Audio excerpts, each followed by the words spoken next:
Chinese म्हटलं ना की मोठे असो किंवा लहान त्यांच्या तोंडाला पाणी सुटतंच. आणि जर ते घरी बनवलेलं असेल तर मग फारच चांगलं. कालपासून आर्यन माझ्या मागेच लागलेला, मम्मी आज काहीतरी स्पायसी बनव आणि मला ना नूडल्स किंवा चायनीज मधलाच प्रकार खायचा आहे. चला म्हटलं, मुलांची पण इच्छा आहे आणि माझी पण इच्छा आहे, कशाला खोटं बोलायचं.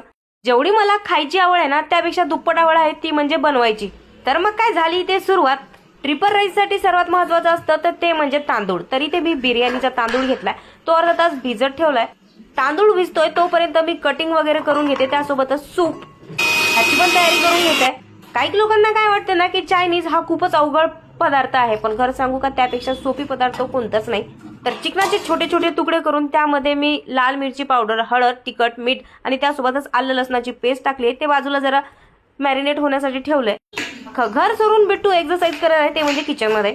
सूपसाठी लागणारे त्यासोबतच ट्रिपल राईस साठी लागणारे जे सिमला मिरची, पत्ता गोबी आणि कांदे आहेत ते मी कट करून घेतले. इथे अर्धा तास आपला तांदूळ शिजलाय, तो मी 90% शिजवून घेणार आहे.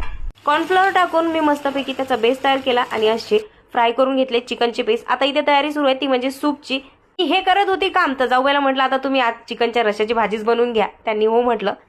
काय ट्रिपल राईसची तयारी सुरू झाली मस्तपैकी. ते ट्रिपल राईस बनवला, एवढा छान झालेला ना. तर असा होता माझा आजचा दिवस. ब्लॉग आवडला असेल तर लाईक फॉलो करायला विसरू नका. भेटूया पुढच्या ब्लॉगमध्ये.